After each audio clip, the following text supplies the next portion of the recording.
Cinema ఓనర్లంతా కలిసి రేట్లు పెంచమని సిగ్గు లేకుండా అడగడం, బుద్ధి లేకుండా గవర్నమెంట్ దాన్ని ఒప్పుకోవడం, ఇది ఎక్కడ అన్యాయం? ఇది వాళ్ళు 100 కోట్ల రూపాయలు ఖర్చు పెట్టి విలాసంగా సినిమాలు తీస్తే వాళ్ళకి ఏదో నష్టం వచ్చేసిందని చెప్పేసి ప్రజలపైన ఒక్కొక్కరికి 1000 రూపాయలు ఫైన్ వేస్తే ప్రజల రక్త మాంసాలు పిండి పిప్పి చేసి విలాసవంతమైనటువంటి కార్పొరేట్ కంపెనీకి ఇస్తారా?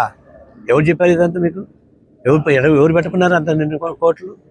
ఆ సినిమా థియేటర్కి పోతే నీళ్ళ బట్టలు తీసుకుపోనీరు, బిస్కెట్లు తీసుకుపోనీరు, పిల్లలకి ఏమన్నా ఇవి తీసుకుపోనీరు. ఆడపోయి కొంటే కాన్ఫ్లెక్స్ 500, వాటర్ బాటిల్ 200. ఎంత దోపిడీ ఇది?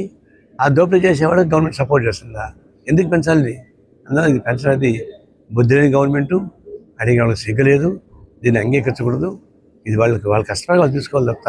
చాలామంది వ్యాపారాలు చేస్తున్నారు, వాళ్ళు నష్టం వచ్చేట్టు కట్టిస్తున్నారా? సబ్సిడీ ఇస్తున్నారా? ఇవ్వలేదు కదా. కాబట్టి ఇది ఒక విధంగా లూటీ, సినీ మాఫియా గవర్నమెంట్ కలిపి ప్రజల్ని లూటీ చేస్తామని మేము తీవ్రంగా ఖండిస్తున్నాం.